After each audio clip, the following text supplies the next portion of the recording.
Do I know how to code?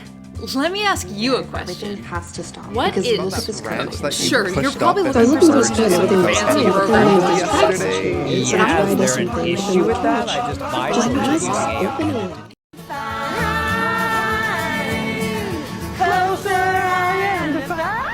Hey everyone, I'm back. So a couple of weeks ago, I was scrolling through my YouTube shorts when I discovered something new, a term I've never seen before, vibe coding.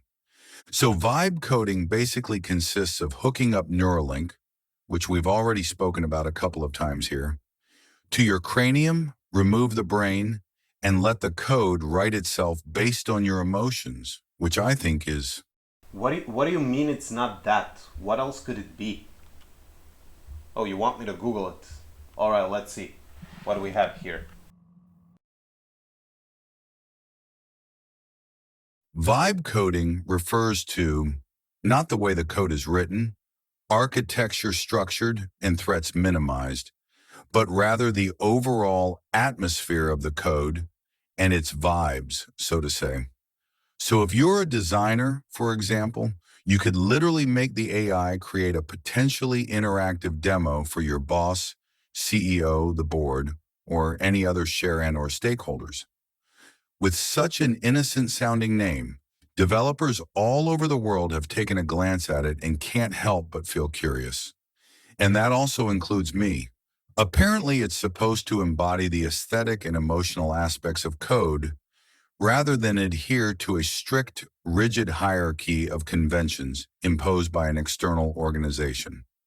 I say imposed here because there's no way such people have even heard about conventions, let alone have been familiarized with some. And those same conventions, by and large, dictate how our code is written, files named and placed, scripts titled, and so on. They also dictate the syntax and which features of the programming language are allowed contrasted with those which are to be avoided. That being said, there's absolutely no way any engineer worth his salt, and who knows what's up, would willingly allow something to fly through the files and folder structure and indiscriminately desecrate their beloved code. It wouldn't fly for a millisecond. Assuming you as an intern did this, the seniors will find out, eventually, notify the architect, who will swiftly let the Scrum Master and the CTO know what's about to go down.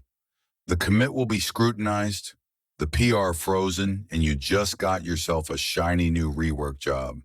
And that's the best case scenario, assuming this is the first time the organization has encountered something like this, in a place where it isn't the norm.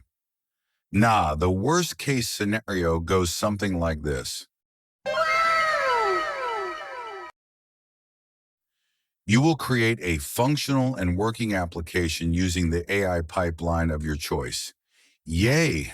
The app would go live and you would post about it online. Pop the champagne and gather round. We've made it, boys. We have finally released to production. That's when people with experience will smell blood in the water and the hurt's really about to start. DDoS efforts, cross-site scripting, cross-site resource forgery, and SQL injections are some of the best things that could happen to you. The worst are called broken access control and cryptographic failures.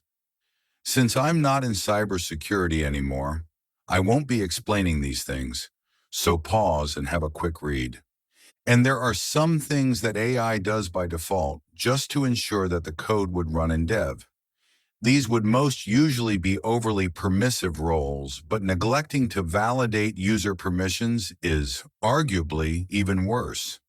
Instead of sending a 403 forbidden error, the API might respond with a 200 OK success code instead, thus allowing the user access where they shouldn't even be in the first place. And that's not even to mention the fact that AI doesn't even use strong encryption methods, assuming they use them at all. Another way of ruining a web app is simply by not allowing the link to finish execution and redirecting the user elsewhere. Any form of app that allows for text-based discussion, predominantly forums such as Reddit, Fortran, and the late Intel Exchange, has to have its inputs properly and thoroughly sanitized. Failing to do so would allow the user to open a script tag in their input or text area and write their own code in there. As of now, most malicious inputs have had one general idea in mind: redirecting the user to a malicious service upon accessing a link where this vulnerability has been successfully exploited. And that doesn't even speak for the dangers of data storage, let alone scratch the surface. So now let's talk about databases and the types thereof. There are a lot, but let's narrow it down to a single one. And with PostgreSQL being the most popular, with every other developer using it, how could you not? Aside from the fact that its popularity is currently at 48.7%, PostgreSQL is what is known as a relational database. Any other existing entity can be referenced in the current one simply via a single value called the foreign key.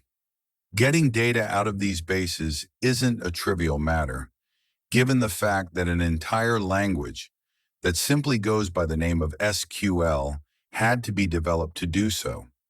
And as the scale of the application grows and queries get progressively more complex, the dangers of vibe code touching the data, especially data in production, has never been as grave. Namely, vibe coding might favor more readable and straightforward SQL queries, sometimes at the expense of parameters or prepared statements. Sometimes an unprepared transaction might also commit way ahead of time and ruin the otherwise correct tabular data spread. Most of these things can leave the application open to SQL injection attacks when coupled with the previous point of unsanitized inputs. Because this scary boogeyman in particular works like this. These are but a snippet of what could actually happen if these so-called vibe coders don't rein themselves in. However, given the job descriptions I have seen around my area, as well as on the global level, the amount of no-code jobs are on the rise. And given the fact that they, on average, pay twice as much as a regular SWE gig, I believe that this comes as a slap to the face and that war is to be declared as soon as possible. This might come off as callous and cold, but I'm really glad and happy that Leo messed with the bull and got the horns. It was when I found out what really happened that was the proudest I've ever been of my community. If we keep this up, everyone will be forced to confront with the grim reality that there is no progress without a price. I've fiddled with the AI myself, everyone has, but I only did it in an educational capacity. I wanted to learn how to prompt the agent better for more accurate responses, as well as how to integrate it into my own apps as a chatbot agent.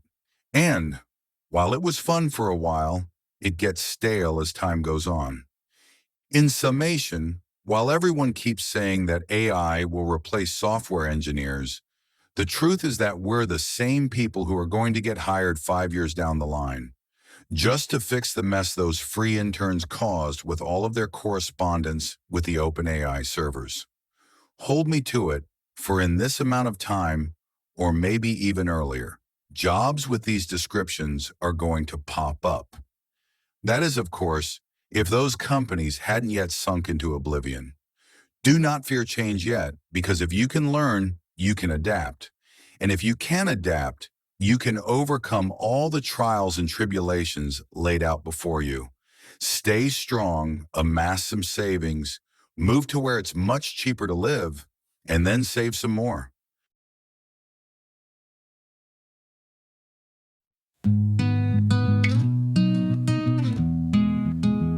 Saw you laughing at my bug, thought you'd run the show. Now you're buried in my syntax, nowhere left to go. Every line I wrote, oh, we knew the game. Now you're stuck inside my world, you'll remember my name. When you see my code, hope it gives you hell. Hope it gives you hell. When you run my scripts, hope it makes you yell. Hope it makes you dwell.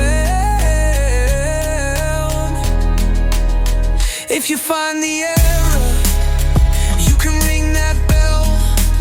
But when you see my code, hope it gives you hell. Hope it gives you hell. You thought you'd debug it fast, riding on that pride. But my loops and nested traps now got you tongue-tied. Stack Overflow can't save you, you're lost in my maze. Guess it's time for you to go back to your basic days. When you see my code, hope it gives you hell. Hope it gives you hell. When you run my scripts, hope it makes you yell. Hope it makes you dwell. If you solve the logic, go and tell your tale. But when you see my code, hope it gives you hell. Hope it gives you hell.